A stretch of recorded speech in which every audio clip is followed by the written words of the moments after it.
I'm Kelsea Holton, here at Rutgers University Television Studio as part of Society for Human Resource Management Student Outreach Program.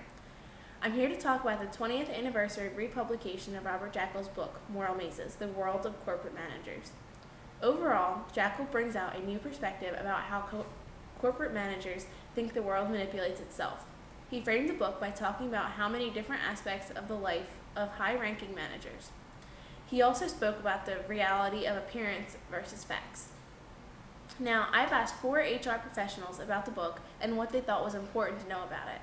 And in choosing these 4 different people, I think you're really going to get a good understanding of what this book is about and why it's been so successful. First, let's hear from Amanda Cody from Prudential.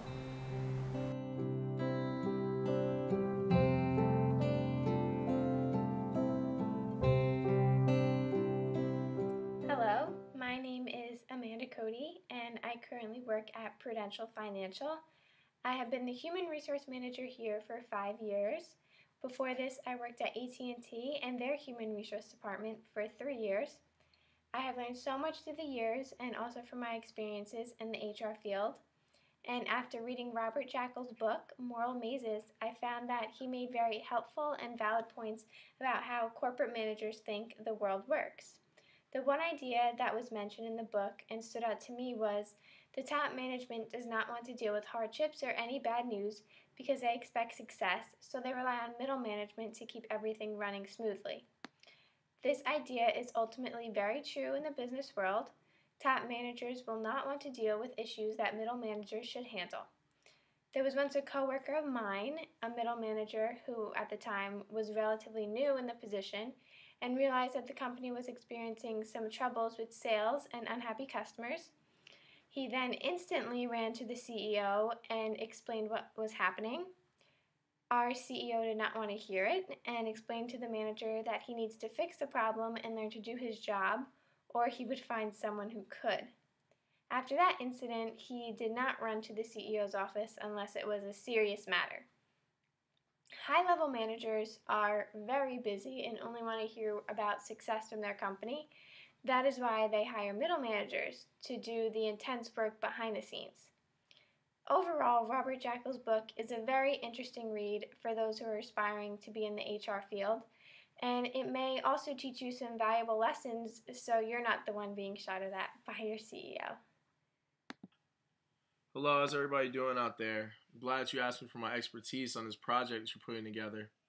Now, before I get into the subject at hand, I would like to give you all a little background information on myself. My name is Ricky Moore, and I've been working as an HR professional for over 10 years now. I spent most of my career as the head of the HR department at Apple. Now, after reading Robert Jackal's Moral Mazes, the point that stood out the most to me was that any individual success is automatically transferred to the highest in command. This is something that happens in every single company that I've been a part of and that any of my colleagues have. Small workers don't ever receive the credit that they should for the amount of hard work that they put in to make these products successful. If you show the consumers of these products a picture maybe of any of these people who were very hands-on in development, they would never be able to recognize them. And this is sad because they do put in a lot of work in helping these projects go. Now, before any managers or project leaders think that I don't see their end of this, believe me, I do. I can remember a time when I was a leader of a project, it didn't meet all the expectations that it should, and I did catch a lot of negativity for this. Even though the leaders aren't always hands-on in development of the project, they're the ones that are affected the most by the failure or the success of the project. So in conclusion, I do feel the workers of products should get more credit, but I do understand why the leaders do end up benefiting the most from this because they're the ones who's putting themselves, their name, their reputation, everything they stand for out there the most because they're the face of these projects. Now, I hope that was a help to all of you out there. Once again, thank you for having me. Have a good night, guys. Hi, my name is Biswas, and today I'm here to talk about why the CEO does not like to take responsibility in major corporations. We all know it is not so much being good as it is to outrun your mistakes. Mistakes are left for the person that replaces you, and always do what's in your boss's self-interest. It's a common fact. We also know that the CEO does not like to take the fall nor do they like to deal with any hardship. They like to diffuse most of the company's responsibilities onto middle management, and then middle management putting all the responsibilities and additional pressure to the employees, lower level employees. So instead, this creates additional pressure that employees don't really need. Now, when the CEO makes a mistake, it's the employees that are getting the brunt of it, the brunt of the damage. And that's when employees lose their jobs or they get demoted, all kinds of stuff happens. So you all know this is a common occurrence in today's workplace organizations, as we must always do what the boss says, or we risk losing our jobs, as well as creating hardship for the company. But we all know CEOs don't like to take the blame and put most of the additional pressure onto middle management and workers, and it's a problem. But it's what we must live by, and this is a common reoccurring theme.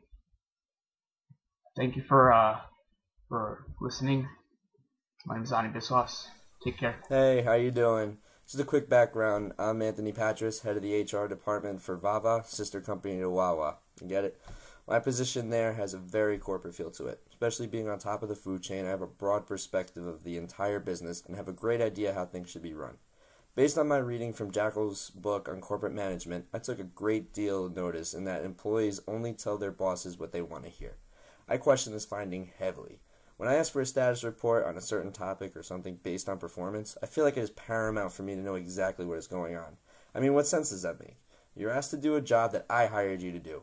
You do that job thoroughly and then report back to me the outcomes and other important details that we need to take away from it. From that, I look at the variable information and generate the next course of action to better the business. If the idea from the book were true and every employee only tells their bosses what they want to hear, then I'm making my decisions on flawed logic. That's a great idea. While we're at it, I might as well ask David Carradine for life advice. I do not care how bad the news is. If I do not make the best decision based because someone failed to tell me the truth, then what good are you to me and the rest of the company? If one is that afraid to network the right stuff to me just to keep their job from the fear of being fired, then that in itself tells me that you're only concerned about yourself. I do not have the time to deal with these people, nor do I want them associated with our great chains of convenience stores.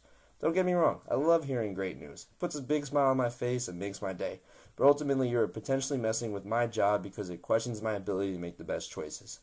I could be taking our company down harder than Brock Lesnar tackling Andy Dick. And the best part about that is I wouldn't even know. This is something that needs to be addressed. For Jackal to observe this enough where he was compelled to add it in Moral Mazes, then this is off the charts bad. Being the head of the HR department, I will reemphasize the importance of complete disclosure between employees and employee to employer. Formal seminars or group meetings will be set up to properly convey the message to everyone. Those are my thoughts on employees thinking that it's best to tell their bosses only what they want to hear. It's crazy, and that being said, I'd like to thank you very much again for having me. Well, thank you so much, everyone. I think you all had great perspectives on the book and have enabled our viewers to see what it's like to be in the real HR world. I hope to speak with you again soon, and thanks for taking the time out of your day. Viewers, it was really insightful to hear some of the real-life applications of what Jackal talked about in his book. Although some of the professionals did not agree with everything the author wrote about, it is no wonder why the book has been republished after 20 years. But even after this 20 years, the HR world has not changed that much so that Jackal's ideas he talked about are still not relevant today. So, if you're looking for a valuable read and you're looking to be an HR major, this is a great thing. Check out Moral Mazes, The World of Corporate Managers. Thank you for watching, and tune in again soon for the Society of Human Resource Management Student Outreach Program's next video. Have a great day. Thank you.